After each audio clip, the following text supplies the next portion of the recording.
So today we're going to be talking about the Dust Bowl. I'm assuming you guys have probably heard about this in a history course in middle school or high school, but I'm just going to I'm going to show you guys a quick YouTube video just to give you some background on it before we start. And I'll give you guys a piece of paper that you use later. Thank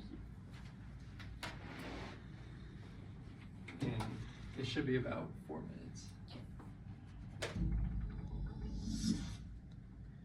The Dust Bowl was a severe period of drought and dust storms throughout the 1930s. Why did the Dust Bowl happen? How severe was the damage? The earliest explorers to the Great Plains region of North America determined that the area was unsuitable for agriculture. The territory even became known as the Great American Desert because the lack of trees and water made the region relatively unattractive for settlement. However, in the decades following the Civil War, farmers began to settle the region and cultivate the fields under the long-held but mistaken belief that rain will follow the plow. In the first 3 decades of the 1900s, there were significant and continuous advances in farming technology, including better tractors, mechanized plowing, combines, and more. From 1900 to 1920, the amount of farmland in the Plains region doubled, and from 1925 to 1930, the amount of cultivated land tripled. However, farmers of the era used practices which deprived the soil of its nutrients and increased the possibility of erosion. The heavy plowing had eliminated the natural grasses of the prairie that held the soil in place and maintained moisture. Then, in 1930, a severe drought struck the Great Plains region, which lasted nearly the entire decade. The regions affected most by this drought were the panhandles of Texas and Oklahoma, western Kansas, and a large portion of Colorado and New Mexico. The more than 1 million acres that was affected became collectively known as the Dust Bowl. As the drought grew worse, the topsoil turned to dust and blew away. The blowing dust generated enormous dust storms that reached as far east as Washington, D.C.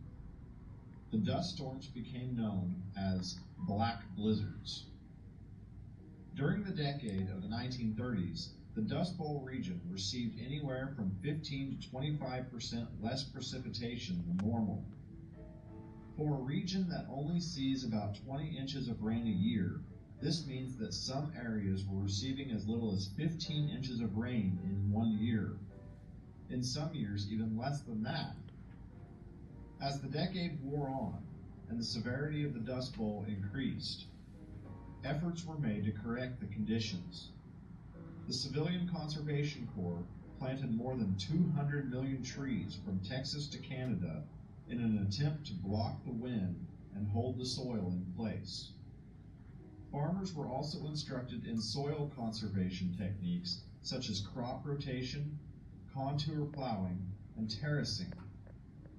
In some cases, the government even paid farmers $1 an acre to practice one of these conservation techniques. By the end of the 1930s, they had succeeded in reducing the amount of blowing dust by 65%.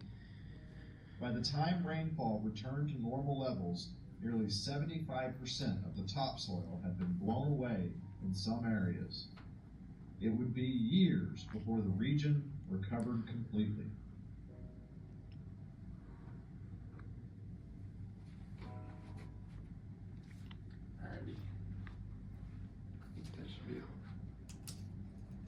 So that was just to give you guys some background before we start talking about it. The Dust Bowl happened between the time period of 1930 and 1939, during about that decade. During the 1920s, a lot of farmers were plowing up millions of acres of prairie grass, which was kind of just taking the roots out of the dirt, which created a lot of loose soil. Due to a lot of severe droughts and windstorms during this time period, a lot of dust blew throughout the area, which created black blizzards. These storms buried homes, destroyed crops, and made it very hard to breathe. Something that they called this was the dust pneumonia, which was what made it really hard to breathe during this time period and killed a lot of people.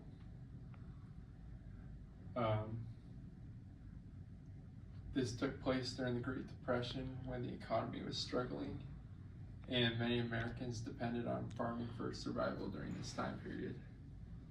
The dust would cause the air to be all gloomy and dark, which made it really dark all day, which didn't allow for much sunlight, which also hurt a lot of farming practices.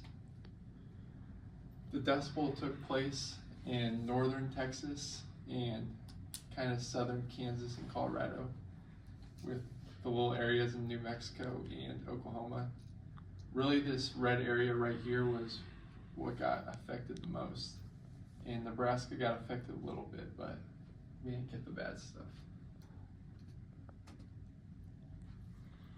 So for the human impact, due to many farms going bankrupt and being destroyed, people had to move away because there was no farming here and they weren't making any money and they just couldn't live in this area. So these migrants were called the Okies. They moved out west to California just to try and make life better, and there was also lots of great farming practice out in California. But the people in California didn't like that they were coming to kind of take their jobs and that they wanted to go farm over there. So they faced a lot of discrimination, poverty, and exploitation in the fields in California. So, because all this bad stuff was happening, the government had to respond. What they did was the Soil Conservation Service, which taught farmers helpful techniques on how to kind of plow all the crops, how to plant, and just all those farming techniques to help out with all the dust storms that are being created due to how they're plowing up all the dirt. These new techniques that they taught them helped kind of settle down the storms and prevent them from happening, and kind of help the soil stay more compact and hydrated so that dust wouldn't blow everywhere. There's also the Resettlement Administration and Farm Security Administration, which helped relocate these farmers to different areas to help kind of give them another head start on life, and just to help out since this natural disaster occurred. And the president during this time period was Franklin D. Roosevelt, who kind of helped put all this together. So together I'm going to have you guys talk about these two photos here. I kind of just want you guys to talk about what is happening, how might the people in these photos be being affected, and what might this tell us about life during this time period. And I'll give you guys a couple minutes and then we'll come back together. Do you write this on the paper, or is the paper for something else? You'll save the paper. Okay.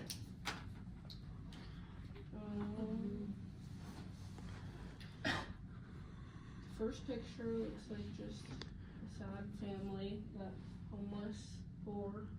Yeah, maybe they are some of the people who were relocated.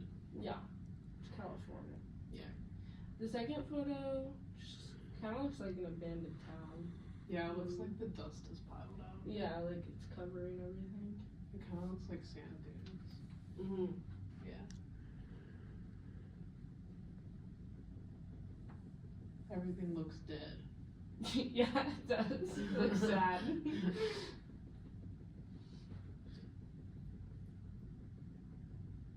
Are you guys all finished up?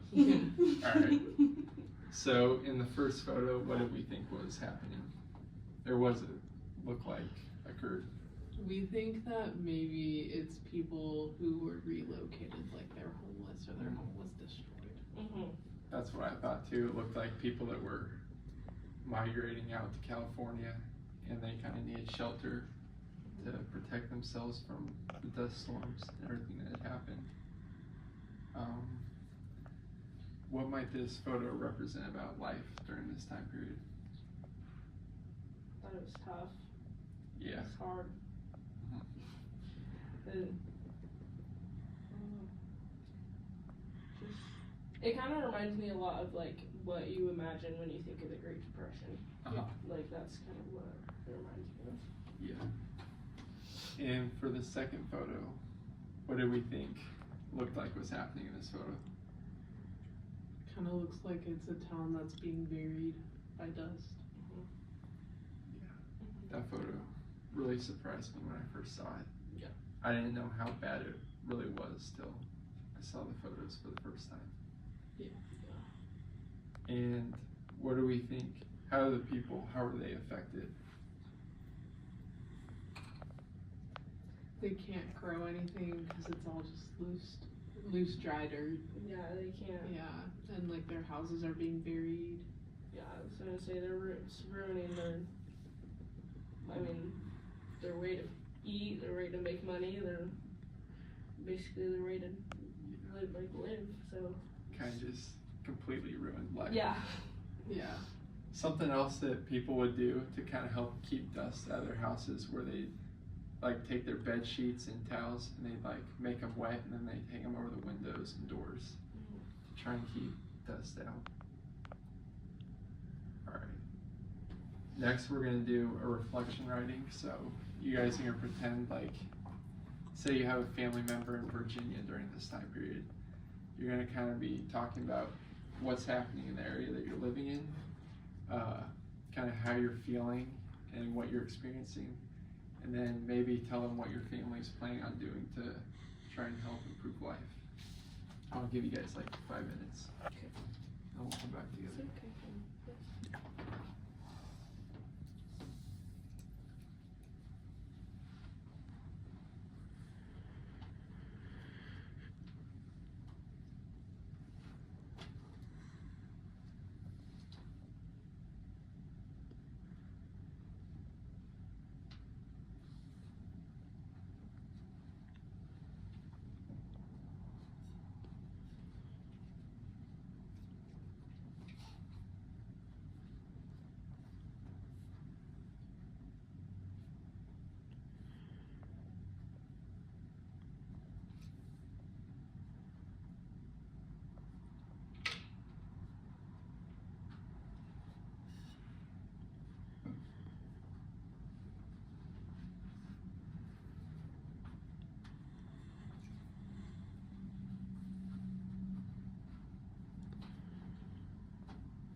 Alrighty, so as you guys wrap up, would any of you like to maybe, you don't have to share the whole thing, but a couple points that you put in your writing? I can share. I just talked about how I have been in a storm. Me and my family have been in a storm for like 2 days, and how it's dark and dirty everywhere, and there's not very much food or water left. And that we are all hoping to move to California soon to start a new life and maybe start farming down there. It's really good. Yeah, Do you have anything? I wrote about how like all of my family's crops are being killed and like how our livestock is dying because there's no food and like there's no work, so we don't know what to do, and then we're thinking about moving to So you guys California. both want the moving route?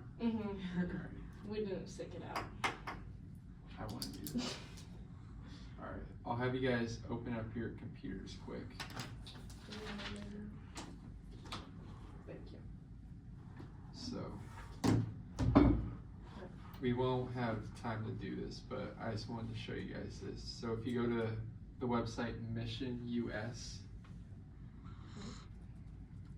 I don't think you have to log in or anything, but there should be a game called Up from the Dust. Let's wait till you guys get there.